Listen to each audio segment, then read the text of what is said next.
Hello friends. आज हम लोग heterolytic and homolytic bond fission की बात करेंगे। That is fission of A covalent bond. जैसे कि आप जानते हैं कि कोवलेंट बॉन्ड दो एटम के बीच इलेक्ट्रॉनों की शेयरिंग के परिणाम स्वरूप बनता है। बट बॉन्ड बनते समय तो दोनों एटम के बीच इलेक्ट्रॉनों की इक्वल शेयरिंग होती है। अगर दोनों एटम एक एक इलेक्ट्रॉन की शेयरिंग करते हैं तो सिंगल कोवलेंट बॉन्ड बनता है। दो इलेक्ट्रॉन की शेयरिंग करते हैं तो डबल बॉन्ड बनता है। और तीन तीन इलेक्ट्रॉनों की शेयरिंग करते हैं तो एक ट्रिपल बॉन्ड फॉर्म होता है। But at the time of fission इस बॉन्ड को अगर हम ब्रेक करना चाहें तो ब्रेक करते समय अब यहाँ पर जो हमारे इलेक्ट्रॉनों का डिवीजन होगा वो किस प्रकार होगा।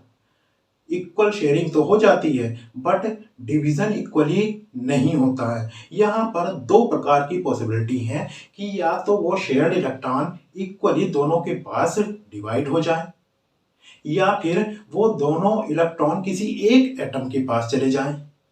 तो हम दोनों प्रकार की पॉसिबिलिटी को यहाँ पर देखते हैं कि जब हमारे पास दोनों इलेक्ट्रॉन किसी एक एटम के पास चले जाते हैं, अर्थात जो दो फ्रेगमेंट हैं, दो एटम हैं, जब शेयर्ड इलेक्ट्रॉन किसी एक एटम के पास चले जाते हैं, that is called as heterolytic fission and it is also called as heterolysis. जब इलेक्ट्रॉन शेयर्ड इलेक्ट्रॉन दोनों किसी एक एटम के पास चले जाते हैं तब उसको हम हेट्रोलिटिक फिशन या हेट्रोलिसिस के नाम से जानते हैं। जैसे कि हमारे पास सपोज ये ए बी मॉलिक्यूल है। ए बी मॉलिक्यूल में या तो A plus plus B negative या फिर यहाँ से ऐसे भी पॉसिबल है कि A negative plus B positive ये बन जाए। यहाँ पर when the electronegativity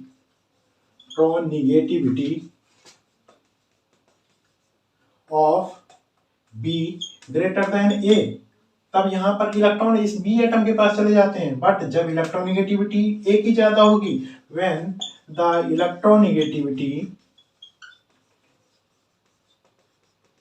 of A greater than B, तब ये रिएक्शन होती है यहां पर, तो ए नेगेटिव बन जाता है। इस प्रकार से यहां पर ये इस टाइप का fission, such type of fission is called as heterolytic fission और इसी को हम हेट्रोलिसिस के नाम से जानते हैं। इसी की अगर हम डेफिनेशन लिखना चाहें तो हम इस प्रकार से लिख सकते हैं।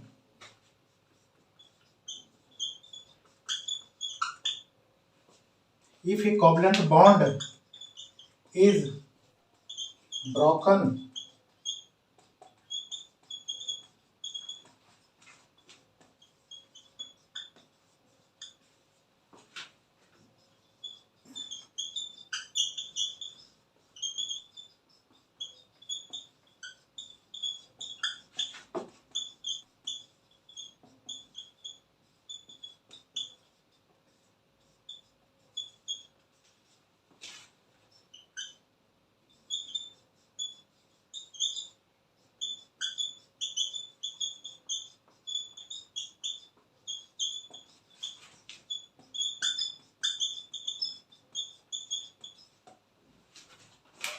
Now, if a covalent bond is broken in such a way that both the electrons are taken one of the atom, then this fission is called as heterolytic fission और हेट्रोलिसिस, जो हम यहाँ पर दिखा रहे हैं। जिसकी इलेक्ट्रोनेगेटिविटी ज्यादा होगी उस एटम के पास वो इलेक्ट्रॉन चले जाते हैं। और इस पूरे प्रोसेस में यहाँ पर आप देख रहे हैं आयंस आर फॉर्म्ड, जो कि क्या होंगे, एक कैटायन होगा,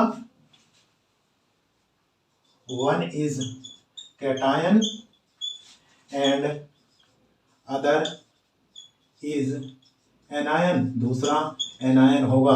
तो इस तरीके से यहाँ पर ये हेट्रोलिटिक फिशन होती है। और जो हमारा बॉन्ड का ब्रेकिंग होता है तो हम यहाँ पर इलेक्ट्रॉनों को डेनोट करते हैं इस प्रकार से। जैसे बी की इलेक्ट्रोनेगेटिविटी ज्यादा है तो इस प्रकार से एरो लगा के हम इसको डेनोट करते हैं। सेम उसी प्रकार से यहाँ अगर इलेक्ट्रॉन नेगेटिविटी ए की ज्यादा है तो इस प्रकार से हम एरो लगा के इसको डेनोट करते हैं कि जहाँ पर जिसके पास इलेक्ट्रॉन जा रहे हैं उसको हम एरो से रिप्रेजेंट करते हैं।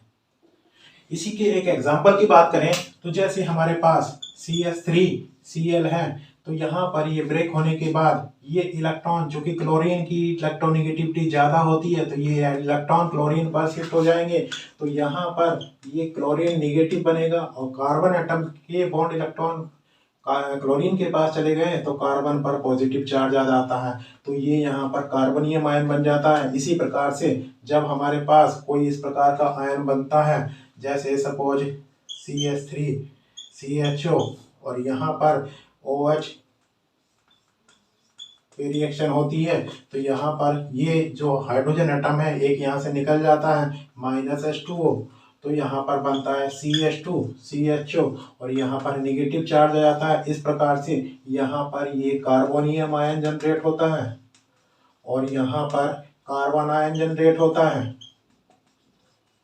तो इस तरीके से आप कह सकते हैं कि after the heterolysis carbonium ions and carbanions are obtained, जबकि दूसरे प्रोसेस में ये नहीं प्राप्त होते हैं। हेट्रोलिटिक फिशन या हेट्रोलिसिस में ही केवल हमको कार्बोनियम आयन और कार्बन आयन प्राप्त होते हैं। Now the second case is homolytic fission और होमोलिसिस।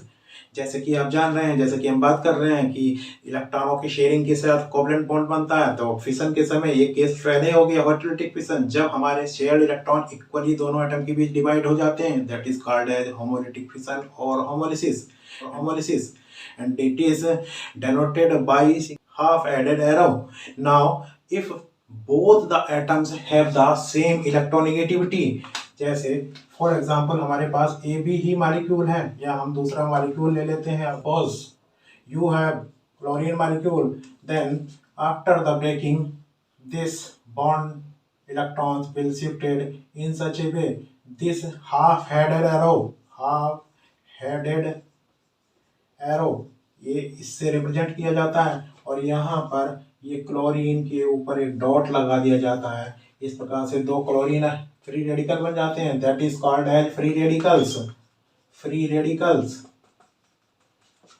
व्हेन आप यहाँ पर कह सकते हैं when the electronegativity of both the atoms is equal और अप्रोक्सीमेट इक्वल, तब यहाँ पर ये होमोलिटिक फिशन होता है, that is called as homolysis. यहाँ पर आप देख रहे हैं कि क्लोरीन के बीच एक एक इलेक्ट्रॉनों की साझेदारी के साथ बॉन्ड बना था, यहाँ पर एक एक इलेक्ट्रॉन शिफ्ट हो गया तो यहाँ पर क्लोरीन फ्री रेडिकल बन गए, that is the process for the formation of free radicals. इस प्रोसेस में होमोलिटिक फिशन में फ्री रेडिकल्स बनते हैं। और होमोलिटिक फिशन एज यूजुअली या तो बहुत हाई टेम्परेचर पर होता है या सनलाइट के प्रेजेंस में होता है। सनलाइट की प्रेजेंस या और हाई टेम्परेचर पर ये होमोलिटिक फिशन होता है। नाउ इस तरीके से हम इसको डिफाइन कर सकते हैं, जो हमारे इलेक्ट्रॉनों का इक्वल डिवीजन हो रहा, if a covalent bond is broken in such a way that both the electrons are equally divided by the atoms, then this fission is called as homolytic fission और homolysis and free radicals are formed in this reaction. तो इस तरीके से हमारे यहाँ पर homolytic fission और heterolytic fission, जिसको हम होमोलिसिस और हेट्रोलिसिस भी कहते हैं, ये यहाँ पर कार्बोनियम आयन, कार्बन आयन और फ्री रेडिकल जनरेट करते हैं। दोनों अलग अलग प्रोसेस हैं और इनकी हम अगले वीडियो में 1 by 1 स्टडी करेंगे। Free radicals, carbonium ion, carbon ions और अदर रिएक्शन इंटरमीडिएट्स। तो नेक्स्ट वीडियो देखते रहिए और किसी ने अभी तक ये हमारा चैनल सब्सक्राइब नहीं किया हो तो वो तुरंत सब्सक्राइब करें। Thank you.